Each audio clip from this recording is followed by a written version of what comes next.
Hello दोस्तों, ये प्रतिशतता में हमारी 8वीं क्लास रहेगी। इससे पहले हमने 7 क्लासें कंप्लीट कर ली। अगर आपने नहीं देखी है तो एक बार जाकर उनको जरूर देखें। देखो दोस्तों, हमने 7 जो क्लासें की हैं वो सीक्वेंस वाइज राकेश यादव की जो क्लास नोट्स की बुक है उसमें से की है। लेकिन मैंने अपने दोस्तों से, साथ में काम करने वालों से सजेशन लिए जो बहुत अच्छी पोस्टों पे हैं, तो उन्होंने मुझे बताया कि हम केवल उन्हीं क्वेश्चन को करेंगे जो बार बार एग्जाम में रिपीट हो रहे हैं। तो ये हमारी प्रतिशत की लास्ट क्लास रहेगी। इसमें जो भी बचे हुए जितने भी क्वेश्चन है जो बार बार रिपीट हो रहे हैं उन सबको इसी क्लास में करने की कोशिश करेंगे। तो हम करते हैं अपने वीडियो की शुरुआत। तो देखिए, एक व्यक्ति अपनी आय का 60% खर्च करता है। यदि व्यक्ति की आय 15% बढ़ती है तथा वे 15% बढ़ता है, बचत में प्रतिशत परिवर्तन ज्ञात करो। तो देखो, ये है हमारी आय, ये है खर्च और ये है बचत। हमेशा यही सिचुएशन बनती है, ठीक है। अब देखो, दो सिचुएशन ले लेते हैं, एक पहले की जिससे हम तुलना करेंगे और एक बाद की। तो देखो, हम क्या करते हैं, आय को कितना मान लेते हैं, 100 मान लेते हैं। तो देखो 60% खर्च कर रहा है, मतलब ये 60 और ये 40। अब देखो, यदि व्यक्ति की आय में 15% वृद्धि होती है या 15% बढ़ती है, तो देखो इसका मतलब अब कितनी हो गई आय, 115। तथा वे मतलब खर्च कितना बढ़ रहा है, 15%। तो देखो पहले वे कितना हो रहा था, 60, अब क्या हो रहा है, 15% बढ़ रहा है। तो देखो 60 का हम क्या करेंगे, 15% निकाल लेते हैं। कहा 15 और परसेंट हटाएंगे तो 100 से भाग, 0 से 0। ये देखो 2 और ये 3, ये देखो कितनी बार आ गया, 9 9 आ गया ना। तो देखो इसका मतलब पहले जो 60 था वो अब कितना हो गया है, 69। पूछा क्या है, बचत में प्रतिशत परिवर्तन। तो देखो पहले बचत कितनी थी, 40। अब देखो अब कितनी है, तो देखो 31 ये और 15 ये, तो कितनी हो गई, 46। तो देखो अब बचत कितनी कर पा रहा है, 46। तो देखो बचत में परिवर्तन वैसे कितना हुआ है, 6 का हुआ है। किस पर हुआ है, 40 पर। और ये परसेंट में पूछा है तो 100% से गुणा कर देंगे। देखो 0 से 0 कट गया, ये 2 और ये 5, ये 3। तो देखो आंसर आ जाएगा हमारा 15%। तो देखो अगला सवाल दिया हुआ है, जब एक आदमी की आय 6,000 रुपये बढ़ जाती है तो आयकर की दर 18% से घटकर 15% रह जाती है, जबकि दोनों ही परिस्थिति में 25% आय कर मुक्त है तथा दोनों ही परिस्थिति में वह समान आय कर चुकाता है। तो आरंभिक आय ज्ञात करो। तो देखो इस सवाल को कैसे करेंगे, बेसिक तरीका पहले बता देता हूं। तो देखो मान लेते हैं पहले उसकी आय कितनी थी, x रुपए थी, है ना। और देखो 25% आय क्या है, कर मुक्त, तो देगा कितने पे टैक्स, 75% आय पर, ठीक है। फिर देखो, और पहले कितना टैक्स दे रहा है, 18%। और यहाँ देखो दोनों परिस्थिति में समान टैक्स दे रहा है, इसका मतलब बराबर। दूसरी परिस्थिति क्या है, पहले x थी, अब 6,000 और तो x प्लस 6,000। यहाँ भी 75% पे टैक्स दे रहा है। देखो दोनों परिस्थिति है, तो देखो ये 75 और यहाँ कितना दे रहा है, 15%, ठीक है। तो देखो अगर हम इसको सोल्व कर लेंगे तो भी हमारा आंसर आ जाएगा। वैसे तो देखो ये इससे कट जाएगा, ये 6 ये 5, तो इधर देखो इधर क्या बचा, 6x, इधर कितना बचा है, 5 है ना। तो देखो 5x प्लस 30,000, ये इधर चला जाएगा तो x ही बचेगा खाली, और x की वैल्यू कितनी आ गई, 30,000। यही हमारा आंसर हो जाएगा। लेकिन इसको हम इस तरीके से नहीं करेंगे। देखो हम क्या करेंगे, दोनों परिस्थिति में देखो 25% पे छूट है ना, तो हम इसको काउंट ही नहीं करेंगे क्योंकि दोनों तरफ है। तो देखो इसका मतलब ये है कि पहले मैं उसकी आय मान लेता हूँ x और बाद की मान लेता हूँ y, ठीक है। तो देखो पहले वो कितना टैक्स दे रहा है, 18। तो देखो इसका मतलब x का 18%, देखो यहाँ दिया हुआ है, दोनों परिस्थिति में समान आय कर देता है। तो देखो और दूसरा y का 15%, ये दोनों बराबर, ये बता रखा है। देखो परसेंट से तो परसेंट, ये आ गया 6, ये आ गया 5। तो देखो y को इधर भेज देता हूं, ये रेशियो आ गया, ठीक है। तो देखो पहले की आय ये और बाद की ये। अब देखो यहाँ अपने अंतर कितना आ रहा है, 1, और वहां अंतर कितना दिया हुआ है, 6,000। तो 1 की वैल्यू कितनी है, 6,000। हमसे क्या पूछा है, आरंभिक आय कितनी थी, 5। 5 से गुणा कर देंगे तो वही 30,000 हमारा आंसर आ जाएगा। तो देखो अगला क्वेश्चन दिया हुआ है, एक मजदूर एक सप्ताह में 60 घंटे काम करता है तथा 2400 रुपए प्राप्त करता है। यदि उसका प्रति घंटे वेतन 40% बढ़ जाता है तथा कार्य का समय 16 से 2/3% कम हो जाता है, आय में प्रतिशत परिवर्तन ज्ञात करो। तो देखो पहले और बाद दो सिचुएशन दी हुई है, एक लिख लेता हूं पहले और एक बाद। तो देखो हमारा वेतन कैसे निकलेगा, प्रति घंटे वेतन, भाई हमें प्रति घंटे कितने रुपए मिल रहे हैं, प्रति घंटे वेतन, ठीक है। और दूसरा क्या होगा, समय। जैसे मैं बोलूं कि मुझे 1 घंटे काम करने के 100 रुपए मिलते हैं और मैंने 4 घंटे काम किया तो मेरा वेतन कितना बना, 400 रुपए, ऐसे लिखेंगे ना। तो देखो देखो उसका प्रति घंटे वेतन 40% बढ़ जाता है। अब देखो 20% की फ्रैक्शन वैल्यू 1/5, तो 40% की कितनी हो जाएगी, 2/5। इसका मतलब पहले 5 रुपए मिलते थे तो अब कितने मिलने लगे, 7, ठीक है। अब देखो तथा कार्य का समय 16 से 2/3% कम हो जाता है। तो देखो 16 से 2/3 का मतलब 1/6। तो अगर ये पहले 6 कर रहा था तो अब 1 कम हो गया, भाई 16 से 2/3 कम हो गया, 1 की वैल्यू होती है तो 1 कम हो गया मतलब 5। तो अगर पहले वो 6 घंटे काम करता था तो अब कितने घंटे काम करता है, 5 घंटे। तो देखो यहाँ उसकी मजदूरी कितनी बन रही है, 30, ठीक है, और यहाँ कितनी बन रही है, 35। इसका मतलब उसकी मजदूरी क्या, वेतन क्या बढ़ा है, कितना बढ़ा है, 5 बढ़ा है, किस पर बढ़ा है, 30 पर। और यही वैल्यू हमसे परसेंट में पूछी है।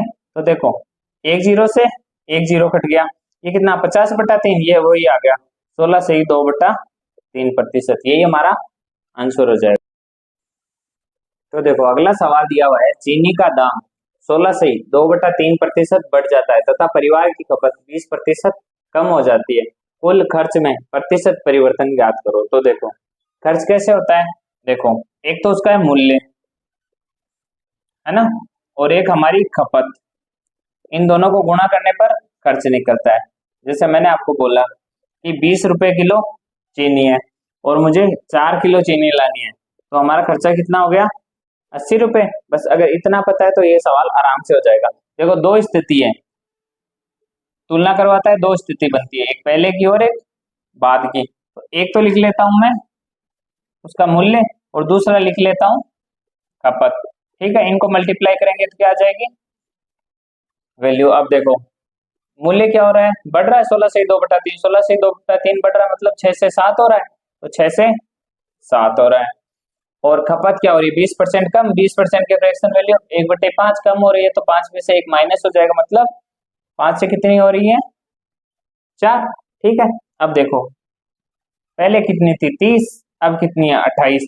तो देखो ऑल ओवर हुआ क्या है, 2 कम हुई है, किससे हुई है, 30 से, और यही वैल्यू हमसे परसेंट में पूछी है, ठीक है। तो देखो ये कितना आ गया, 1/15, और 1/15 की वैल्यू कितनी होती है, 6 से ही 2/3%। तो देखो अगला सवाल दिया हुआ है, एक परिवार 25 किलो चावल तथा 9 किलो गेहूं की खपत करने में 350 रुपए का खर्च करता है। चावल का मूल्य गेहूं के मूल्य का 20% है। यदि गेहूं का मूल्य 20% बढ़ाया जाए तब चावल की खपत में प्रतिशत कमी ज्ञात करें, यदि उसका नया खर्च पूर्व के समान हो तथा चावल का स्थिर मूल्य हो। देखो इसने हमसे दो कंडीशन लास्ट में बोली, एक तो क्या खर्च पहले भी 350 रुपए का हो रहा था और बाद में भी कितने का होना चाहिए, 350 रुपए का ही होना चाहिए। एक चावल की रेट में, राइस की रेट में कोई चेंज नहीं हुआ है, ठीक है, कोई चेंज नहीं हुआ है, ठीक है। अब देखो सवाल की करते हैं शुरुआत। तो देखो एक तो हमारे पास चावल, दूसरा है हमारे पास गेहूं, ठीक है। एक पहले की कंडीशन है और एक बाद की कंडीशन है। अब देखो पहले चावल कितने, 25 किलो, गेहूं कितने, 9 किलो। अब देखो इनकी रेट, देखो भाई चावल 25 किलो है, इनकी रेट से गुणा कर देंगे, फिर प्लस का निशान मतलब जोड़ देंगे, और 9 किलो चावल है इनकी रेट से गुणा कर देंगे तो हमारा आंसर आ जाएगा भाई कितना खर्चा हो रहा है, ठीक है, वो 350 के बराबर आना चाहिए। तो देखो करते हैं, चावल का मूल्य गेहूं के मूल्य का 20% है, देखो 20% की फ्रैक्शन वैल्यू 1/5, का किसके साथ लगा हुआ है, गेहूं के मूल्य के, तो इसका मतलब गेहूं का मूल्य कितना है 5, गेहूं का मूल्य कितना है 5 और चावल का मूल्य 1, ये मान लेते हैं हम। तो देखो और ये कितना आना चाहिए हमारे 350 आना चाहिए, तो देखो ये कितने 25, ये 45, कितने हो गए 70, 70 की वैल्यू और कितनी दी हुई है 350, ये देखो 5, कितना आ गया 5 आ गया।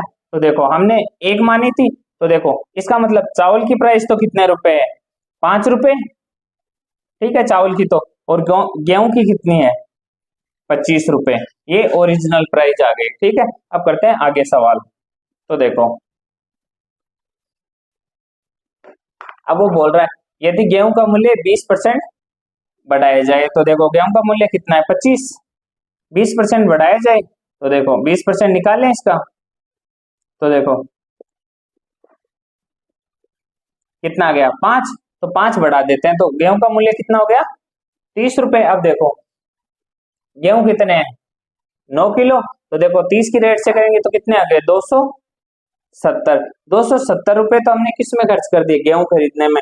देखो खर्च वो का वही रखना है, तो खर्च हमारे पास कितना था 350, अगर उसमें से 270 घटा देते हैं तो देखो ये कितना बचेगा हमारे पास 80 रुपए। अब देखो 80 रुपए में हमें क्या खरीदना है चावल खरीदने हैं, लेकिन रेट वो की वही होने चाहिए, है ना चावल की। तो देखो कितने आएंगे इसका मतलब चावल टोटल 80 रुपए है, और प्रति किलो चावल की रेट क्या है 5 रुपए, तो देखो ये कितना आ गया 16, ठीक है 16 केजी चावल खरीदेंगे। पूछा क्या है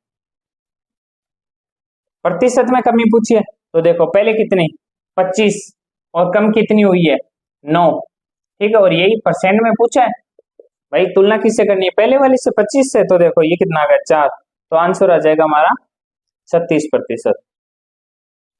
तो देखो अगला सवाल दिया हुआ है एक चिड़ियाघर में कुछ खरगोश तथा कबूतर है, कुल सिरों की संख्या 280 है तथा पैरों की संख्या 820 है, कुल कबूतरों की संख्या ज्ञात करो। तो देखो कबूतर की संख्या हमसे पूछिए, देखो एक तो हमारे पास खरगोश, इसके भी एक ही सिर होता है और पैर होते हैं 4, एक है कबूतर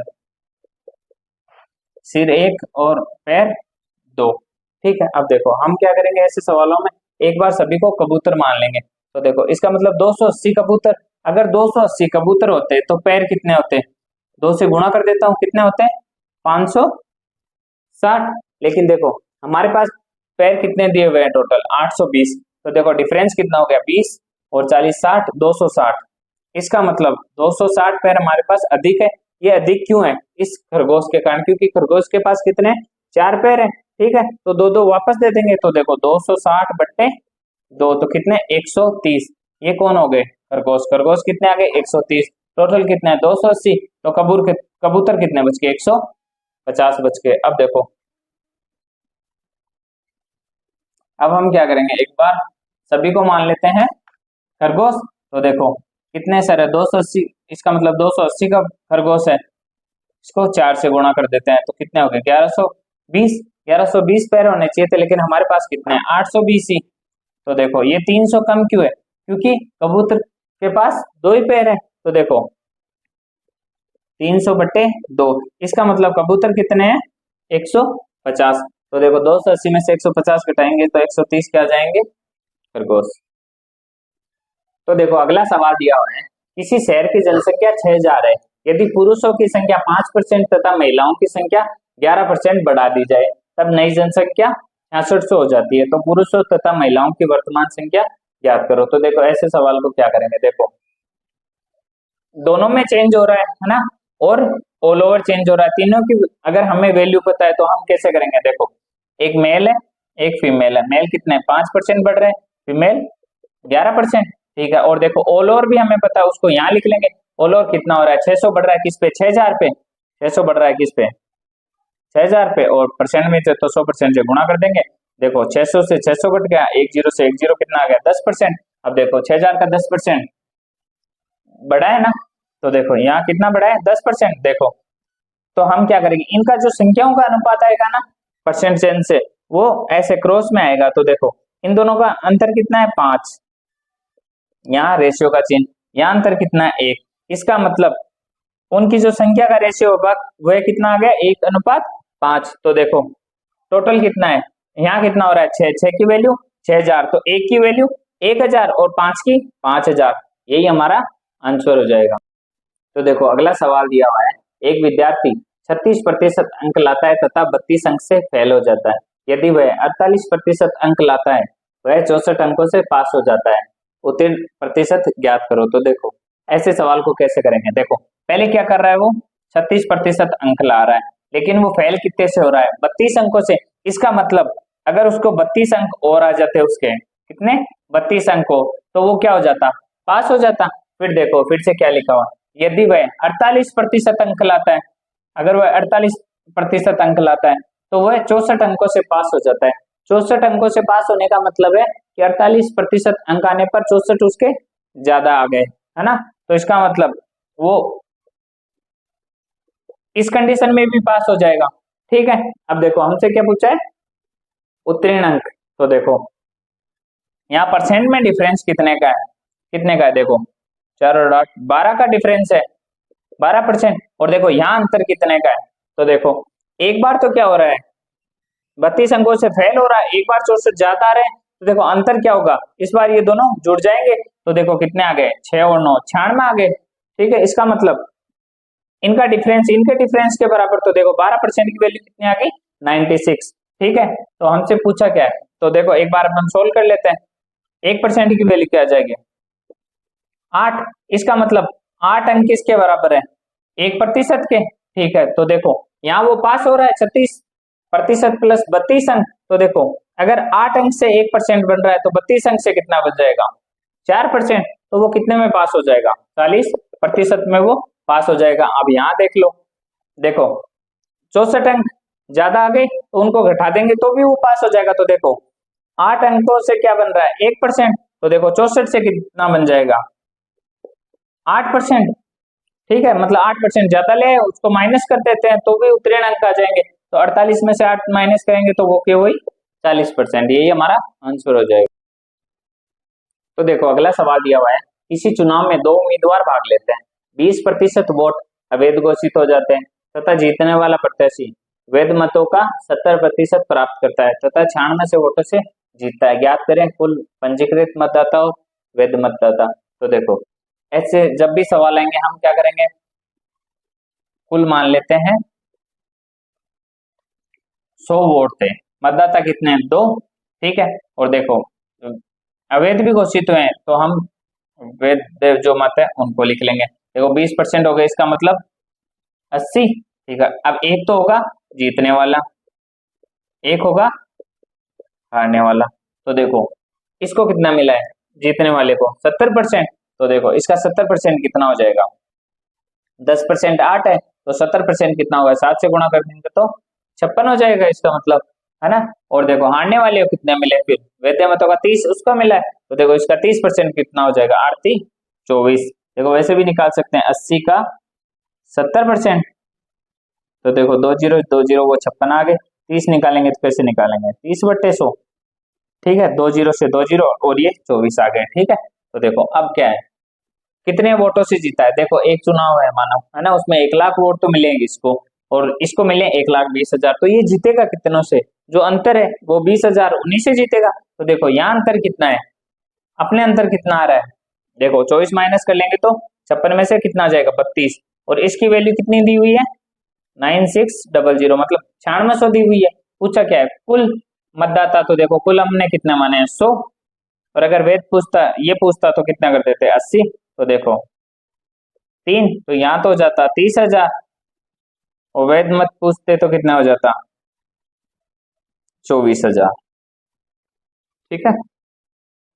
तो देखो अगला सवाल दिया हुआ है, किसी चुनाव में 2 उम्मीदवार हैं, 20% मतदाताओं ने वोट नहीं डाले, 12.5% वोट अवैध घोषित हो जाते हैं तथा जीतने वाला प्रत्याशी वैध मतों का 60% प्राप्त करता है तथा 56 से वोटों से जीत जाता है, पंजीकृत मतदाताओं की संख्या ज्ञात करें। तो देखो ये लगभग तो पिछले का सेम ही है, लेकिन कुछ चेंज है क्या, यहाँ कुछ ने वोट नहीं भी डाले हैं। तो देखो कुल इसको कितना मान लेते हैं 100, डालने वाले इनको कितना मान लेते हैं 80, क्योंकि देखो 20% ने नहीं डाले तो ये कितने हो गए 80। फिर वैध मतों की बात कर लेते हैं, तो देखो 12.5% ने 12.5% क्या हो गए अवैध घोषित। 12.5% की फ्रैक्शन वैल्यू कितनी होती है 1/8, तो 80 का 1/8 अवैध घोषित हो गया। 8 से 8 कट गया, इसका मतलब 10। तो देखो 10 अवैध घोषित हो गए, तो वैध मत कितने बचे 70। अब देखो दो और बच गए अपने पास, कौन, एक जीतने वाला और एक हारने वाला। जीतने वाले को कितने मिले 60%, तो देखो 70 का 60% कितना हो जाएगा 10% कितना 7, तो 6 से गुणा कर देते हैं तो कितना आ जाएगा 42। ठीक है, और हारने वाले को फिर कितने मिले 40, तो देखो 40 कितना हो जाएगा 28। ठीक है, अब देखो जीतने वाला 5600 से जीता है, तो देखो यहाँ कितने से जीता है, ठीक है, दो ये और दो वो 4, तो कितने 14 से। तो देखो इसका मतलब यहाँ 14 से जीता है और वहां कितने से 5600 से। ये दिया हुआ है, अब कुछ भी पूछे, चाहे कुल मतदाता पूछेंगे तो हम क्या करेंगे 100 से गुणा कर देंगे। डाले कितने मत डालेंगे ये पूछेंगे तो 80 से, वैध मत पूछेंगे तो 70 से। जीतने वाले को कुल कितने मिले 42, हारने वाले को कितने मिले 28 से मल्टीप्लाई कर देंगे। देखो तो ये कितना हो गया 40,000। अब फिर ऐसे गुणा कर करके इनको भी हम आसानी से निकाल सकते हैं।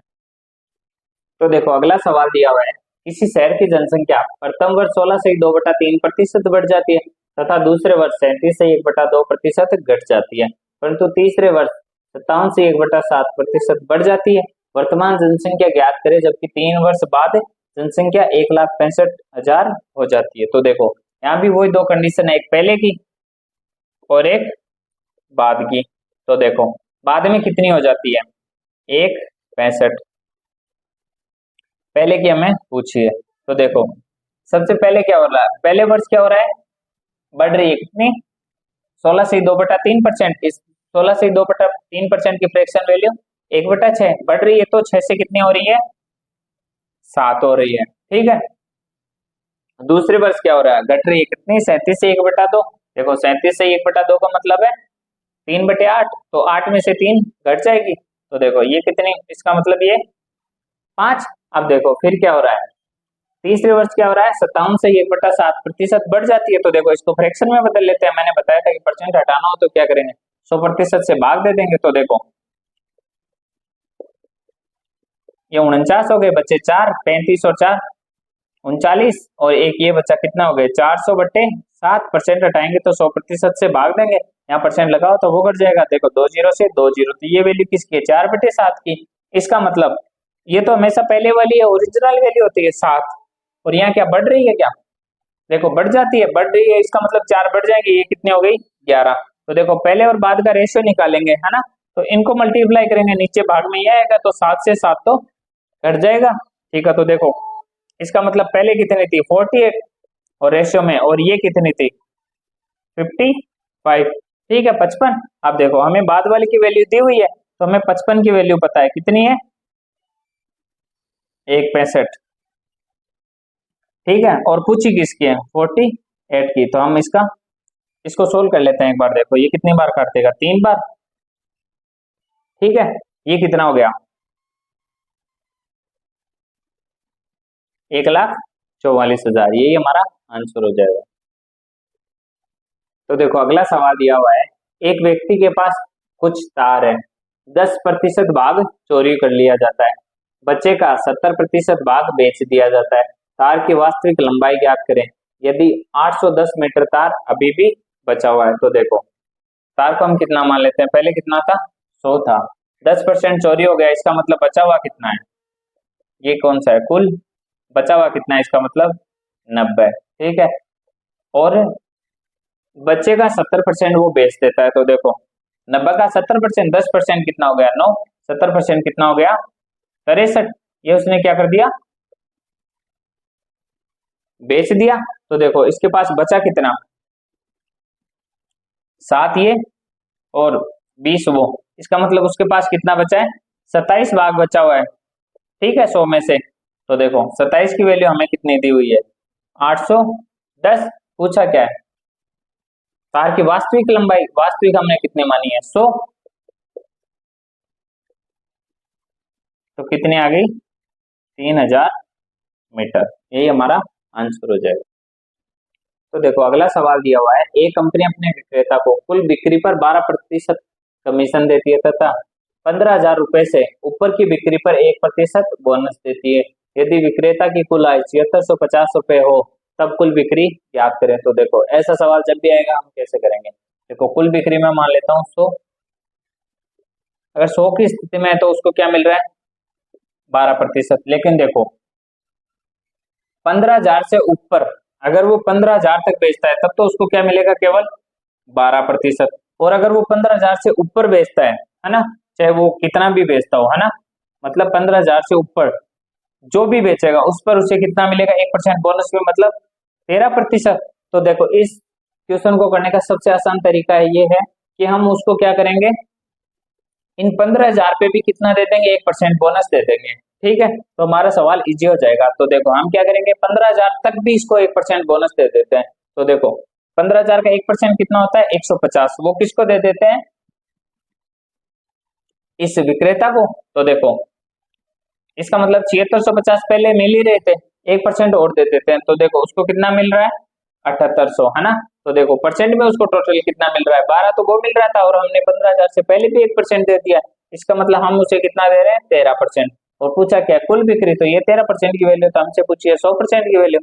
देखो परसेंट से परसेंट कट गया तो कितना हो जाएगा 60,000 इसका आंसर आ जाएगा। तो हम ऐसे सवाल में हमेशा क्या करेंगे, उसको पहले भी वो बोनस वाली राशि दे देंगे और वो कहाँ जोड़ देंगे यहाँ। अगर यहाँ कंपनी की आय दी हुई होती तो हम क्या करते इस 1% को यहाँ से घटा लेते हैं। तो देखो ये भी सेम ही सवाल है, एक कंपनी अपने विक्रेता को कुल बिक्री पर 9% कमीशन देती है तथा 20,000 रुपए से ऊपर की बिक्री पर 1% बोनस देती है। यदि विक्रेता की कुल आय 6800 रुपए हो तब कुल बिक्री ज्ञात करो। तो देखो इसको भी वैसे ही कर लेंगे, देखो क्या हो रहा है कुल बिक्री पर तो क्या मिल रहा है 9% और 20,000 से ऊपर हो रही है तब क्या मिल रहा है 1% बोनस भी। तो देखो 20,000 तक तो क्या मिल रहा है 9% और 20,000 से प्लस होते ही क्या मिल रहा है उसको, जो भी प्लस वाली राशि उस पर क्या मिल रहा है 1% बोनस भी। तो हम क्या करेंगे इसको 20,000 पे भी 1% बोनस दे देंगे। ठीक है, तो हमारी कैलकुलेशन इजी हो जाएगी जैसा पिछले सवाल में किया है। तो देखो 20,000 का 1% कितना होता है 200, भाई 2 के इधर पॉइंट लगेगा तो कितने बचेंगे 200। ठीक है, तो वो किसको मिल रहा है विक्रेता को मिलेगा भाई 20,000 से पहले का भी। तो देखो 6800 मिल रहे थे, 200 वो भी मिल गए, तो इसको कितने मिल गए 7,000 मिल रहे हैं। और ये किसकी वैल्यू हो जाएगी 10% की, भाई 9% कमीशन और 20,000 तक भी हमने 1% बोनस दे दिया तो ये 10 की। और पूछा क्या कुल बिक्री वो हो जाएगी 100, एक जीरो से एक जीरो और यहाँ लग जाएगा तो कितने आ जाएंगे 70,000, यही हमारा आंसर हो जाएगा।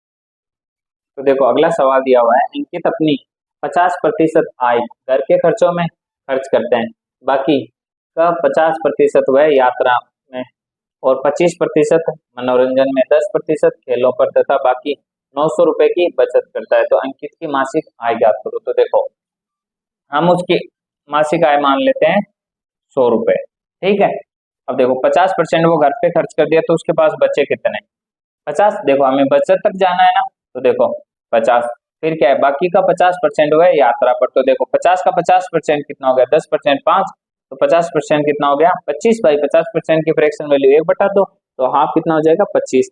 अब देखो 25 का नहीं बाकी का मतलब 50% जो बचा है उसमें से 25% वो मनोरंजन पर। तो देखो 25% की फ्रैक्शन वैल्यू 1/4, तो 50 का 1/4 ये कितना आ जाएगा 12.5।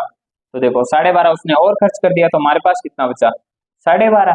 अब देखो 10% वो और भी खेलों पर खर्च कर रहा है, तो देखो 50 का 10% कितना होता है 5, तो देखो 5 और खर्च कर लिए तो हमारे पास कितने बचे, इसमें से 5 घटा देंगे तो 7.5, ये उसकी बचत आ गई। अब देखो उसकी बचत कितनी आ गई हमारे पास 7.5, कैसे आई 100, फिर 50 का 50% घटाया, फिर हमने 25% घटाया, फिर 10% घटाया, तो हमारे पास बचत कितनी आ गई 7.5 और इसकी वैल्यू कितनी दी हुई है 900 और हमने आय कितनी मानी थी 100, ये हमसे पूछा है। तो देखो यहाँ पॉइंट हटाएंगे तो एक और ऊपर जीरो लग जाएगा, ये हो जाएगा 3, ये 4, ये 3, तो देखो कितना आ गया 12,000 रुपए। तो उसकी आय कितनी थी 12,000।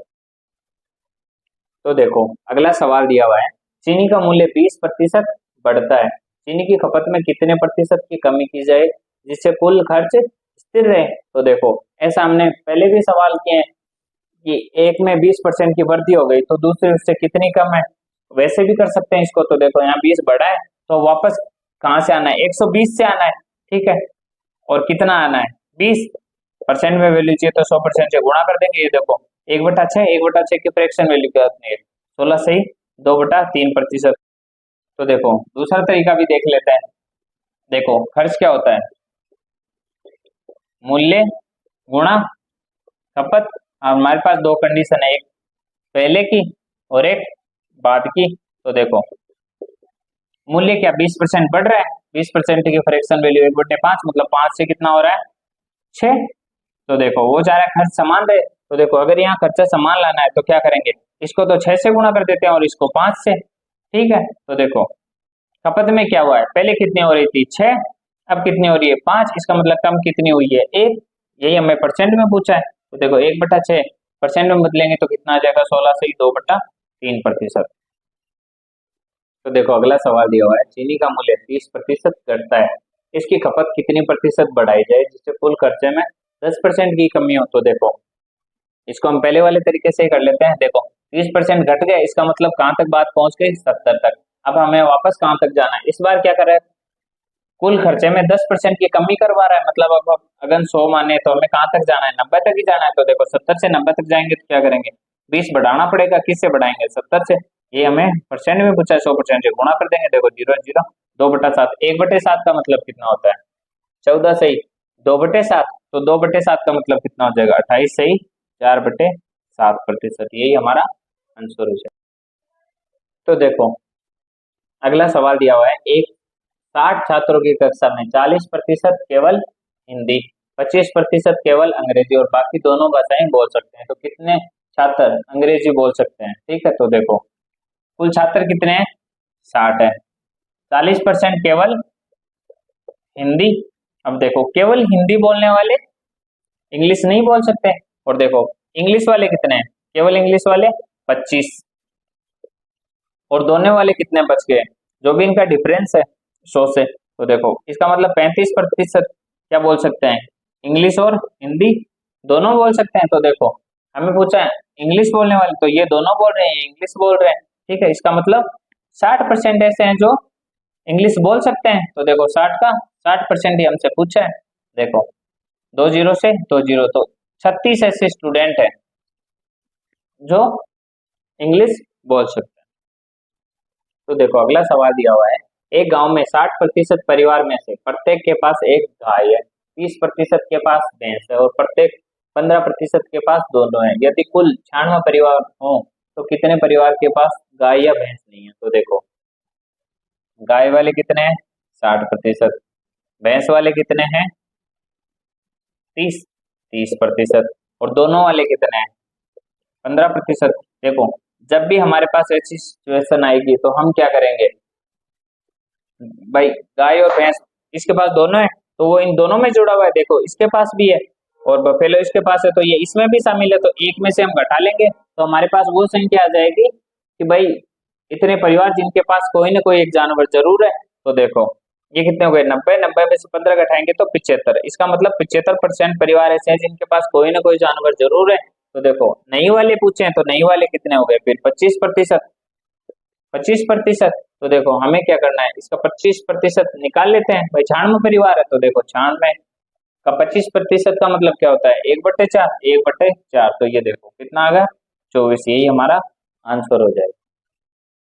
तो देखो अगला सवाल दिया हुआ है, किसी व्यक्ति के वेतन में पहले 20% की वृद्धि की गई और फिर 20% की कमी की गई, उसके वेतन में प्रतिशत परिवर्तन ज्ञात करें।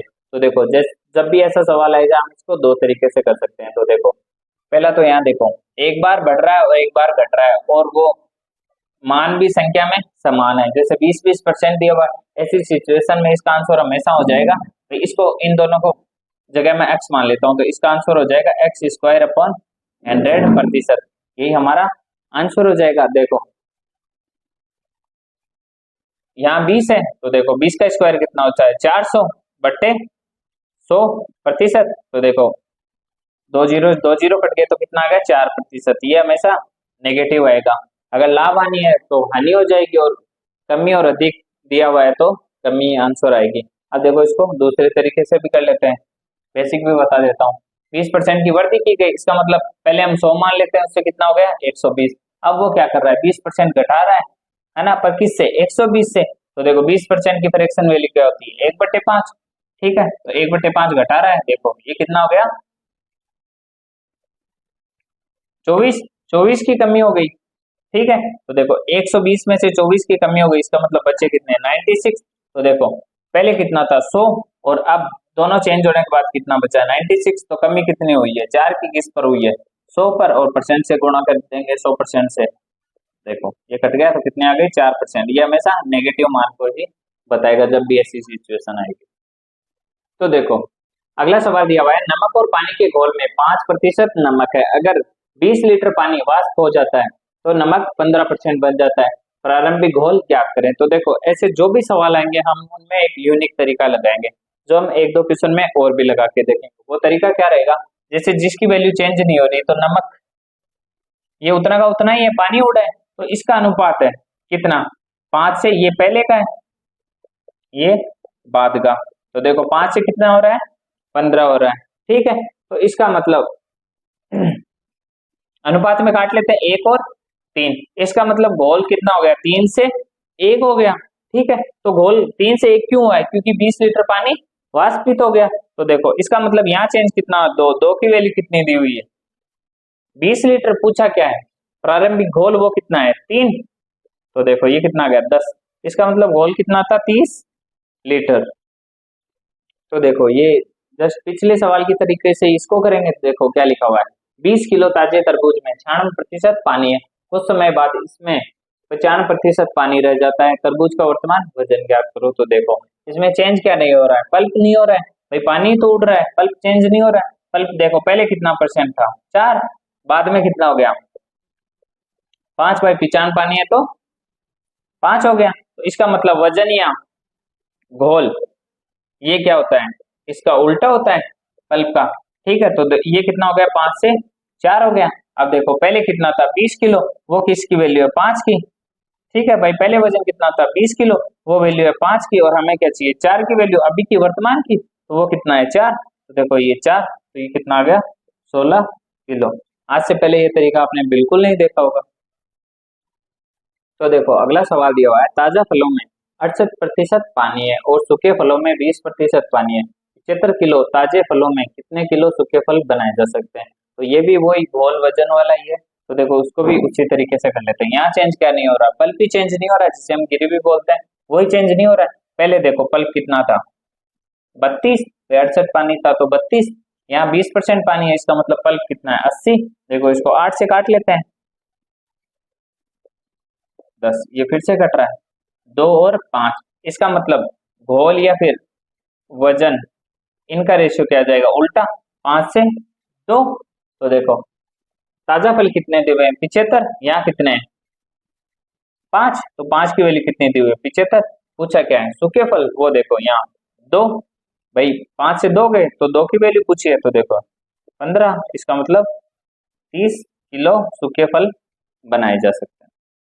तो देखो अगला सवाल दिया हुआ है, यदि आयकर में 17% वृद्धि होने पर शुद्ध आय में 3% कमी होती है, आयकर की दर ज्ञात करें। तो देखो इसको कैसे करेंगे, पहले हमें पता होना चाहिए जो कुल आय है ना, उसमें से हम अगर आयकर घटा लें तब हमारे पास क्या बचता है शुद्ध आय, ठीक है। आयकर किस पे लगेगा, इसका मतलब कुल आय पर, बस इतना ही पता होना चाहिए। देखो यहाँ आयकर का 17% किसकी बराबरी कर पा रहा है शुद्ध वेतन के 3% की, भाई इसके 17% के कारण कुल इस शुद्ध आय में क्या हो रहा है 3% का चेंज हो रहा है, इसका मतलब आयकर का 17% का मतलब गुणा का निशान, ये किसके बराबर है शुद्ध आय के 3% के बराबर है। देखो शुद्ध आय को मैं इधर भेज देता हूँ, ठीक है, तो हमारे पास इधर क्या आ गया 3/17, इसका मतलब आयकर कितना है 3, शुद्ध आय कितनी है 17, तो कुल आय हमारी कितनी आ गई 20 आ गई। अब देखो पूछा क्या है आयकर की दर, आयकर हमेशा किस पे निकलेगा कुल आय पर, तो देखो कुल आय कितनी है 20, इसके ऊपर टैक्स कितना है 3%, और ये हमें परसेंट में पूछी है तो 100% से गुणा कर देंगे, ये देखो 5, तो हमारे पास आंसर आ जाएगा 15%।